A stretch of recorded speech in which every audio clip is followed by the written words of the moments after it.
E já estão conectados aqui com a gente para comentar essa questão o ex-ministro da Agricultura, o Francisco Turra, que também integra e contribui aí com inúmeras iniciativas do agronegócio brasileiro, e o nosso querido Miguel Daúde. Começando sempre pelo nosso convidado, né, Daúde, se você me permite. Turra, como é que, com a sua experiência, né, como é que você vê essa questão, que não é nova, né, já há décadas a gente vem falando sobre isso, mas parece que a cada ano fica mais difícil de se resolver. Qual que é a sua impressão e como sair dessa situação? Boa noite, Turra. Boa noite. Eu começaria pelo inverso. A insegurança no campo é uma desgraça. O produtor ele tem que ter previsibilidade, saber que ele trabalha tranquilo, que inova, que investe, sentir o gosto de estar exatamente no modelo produtivo de lucratividade. Imagine essa insegurança toda que inferniza o produtor rural em vários recantos do país, especialmente pela demarcação de terras indígenas. Vem o marco temporal pensando em apaziguar, nada acontece, decisões que se somam no Congresso e uma medida de um ministro monocrática, Edson Fachin, coloca em risco toda uma região produtora. Isso é realmente incrível, é inconcebível. A frente parlamentar está atenta e eu acho que eles devem efetivamente reagir, porque não é possível que o Congresso hoje seja anulado por uma decisão monocrática de um ministro do Supremo. É isso, né, Daúde? O Congresso, inclusive, já legislou em relação ao marco temporal, por exemplo, mas foi derrubado pelo STF. Quer dizer, fica essa questão entre poderes, essa briga entre poderes e gente já sendo ferida, e até 3 índios baleados, um agricultor sendo refém. Onde é que isso vai parar, hein, Daúde? Boa noite. Boa noite, Petri. Boa noite, Ministro. Boa noite para a nossa audiência. Bom, Petri, eu tenho uma posição muito clara em relação a isso. Eu acho que o governo atual é leniente com essa situação. Ele fala em aumentar as reservas indígenas, quando a gente está vendo fotos aqui, no norte do país, a reserva Yanomami, crianças morrendo de fome, crianças raquíticas. Os garimpeiros invadem, os pescadores, desmatadores, tudo invadindo essas reservas, quando o governo não consegue dar segurança. Essa questão do Paraná, na minha opinião, foi um absurdo. Né? Não tem sentido o ministro Fachin monocraticamente dar, liminarmente, uma decisão que gerou todo esse conflito. Eu acho que o campo precisa de paz. Mas, Pedro, eu não vou me alongar muito nisso, porque eu acho que os nossos amigos sabem o que eu penso em relação a isso. O que eu gostaria de fazer, Pedro, se me permite, uma pergunta ao ministro. A gente vê a frente parlamentar, doutora, atuando, mas as soluções praticamente são nulas. O produtor rural hoje está à mercê desses casos. O que seria necessário para construir um país com a produção rural e não destruir o país destruindo a produção rural? Daúde, isso realmente é uma coisa inconcebível. É inimaginável que o país continue, principalmente o produtor, inseguro. E há em todos os recantos do país demarcações por um simples laudo antropológico. E é alguma coisa que não tem nem fundamento. Tem um produtor que vem carregando nas costas o ônus, mas também o direito de ser produtor, proprietário de uma área há 100 anos, há 130 anos, 150 anos, e é uma ameaça por um laudo antropológico. Então, eu acho que realmente o marco temporal colocaria um fim e deveria ser abraçado pelo governo. Foi uma decisão da Constituinte, do Constituinte. Enfim, realmente, eu acho que há legitimidade para isso e vejo assim que o Supremo Tribunal não anda pelo Brasil, não conhece o produtor, não fala a voz do produtor, não sabe os efeitos deletérios de uma decisão monocrática. Principalmente, a gente está vendo aí ameaças contra a vida de índios, de invasores ou não, não importa. Para nós, a insegurança é ruim, seja o lado que ela venha a tentar.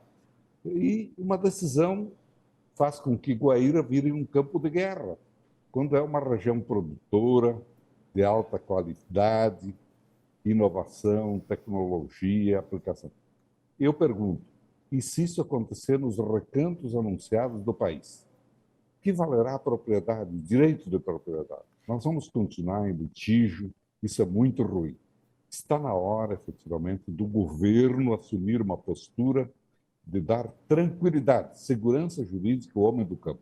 Para ele produzir, para ele investir, para ele saber que é dono. Não é possível ficar nessa incerteza toda. E também o Supremo Tribunal, pelo amor de Deus, acho que está mais do que na hora de ter a sensibilidade de conhecer em loco o que acontece. O que acontece com uma decisão Raposa Terra do Sol e tantas outras que foram tomadas com erros imensos, equívocos enormes, um ônus, perda de produção, evasão, produtor indo embora, e, de repente, a terra jogada às traças, quase sempre, aliás. Então, está na hora de colocar um fim a isso tudo e dar segurança a quem trabalha no campo. O Supremo Tribunal Federal tem que realmente ficar na casinha deles, né, que é a questão da preservação da Constituição e deixar um pouco os holofotes, né, porque hoje a população brasileira sabe mais a escalação dos 11 ministros do que da seleção brasileira de futebol.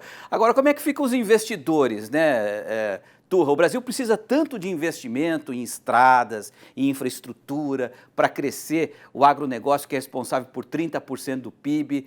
Né? Como é que os investidores vão investir num país com essa questão de terras, hein?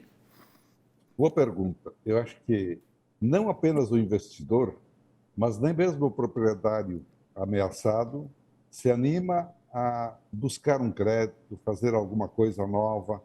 E há tanta evolução, tantas melhorias, o agro brasileiro é um milagre. Veja, oferece aí 1,5 trilhão, é o valor bruto da produção.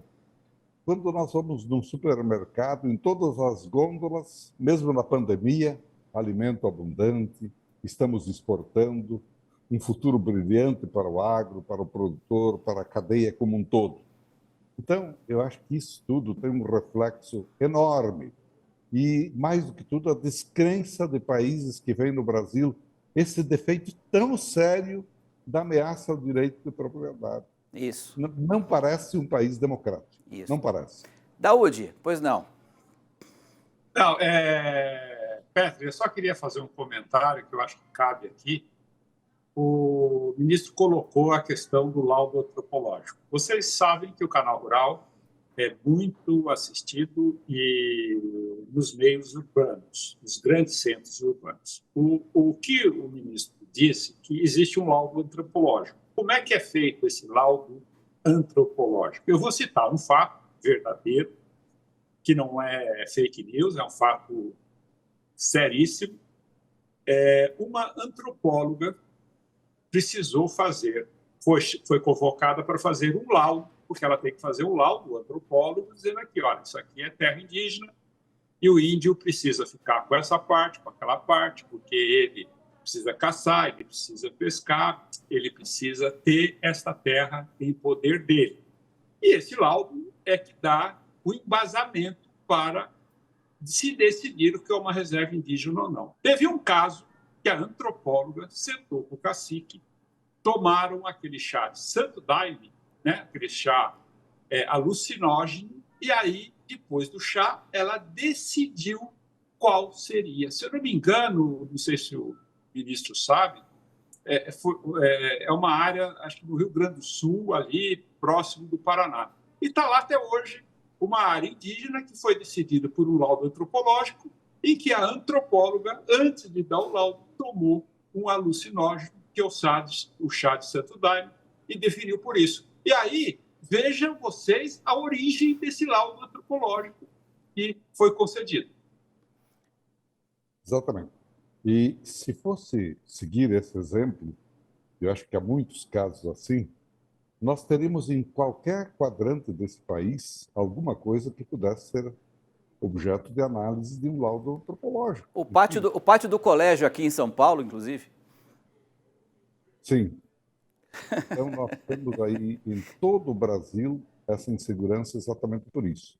Laudos frios, às vezes, quase sempre, e que dão essa dimensão da crise que existe de vários espaços de terras nobres, importantes, propriedades centenárias, documentadas, posse indiscutível, mas que um laudo de um antropólogo que passeou por aquela região, às vezes, uma única vez, ele é realmente o senhor da informação. Esta que vale. O restante é arquivo. Eu sempre costumo dizer aqui, né, a estatística é importante. Nós temos, segundo o IBGE, 1 milhão de índios, não chega a 1 milhão, para 14% do território nacional de reservas indígenas, 14%. Enquanto que a agricultura, só a agricultura, excluindo a pecuária, 6%. Ou seja, nem metade destinada à agricultura e 14% para terras indígenas. Num país como esse, não tem jeito. Turra, só para concluir a sua consideração final aí, eu já te agradeço pela sua participação e uma boa noite. Boa noite, Antônio. Boa noite, Daúde. E esperamos que num próximo comentário a gente possa dizer, olha, finalmente o marco temporal apaziguou, Guaíra está bem, e todas as regiões ameaçadas se sentem hoje seguras. A insegurança se foi. É o nosso grande desejo em 2024. É isso, Daúde. Obrigado mais uma vez, uma boa noite e até segunda-feira, um ótimo final de semana, Daúde.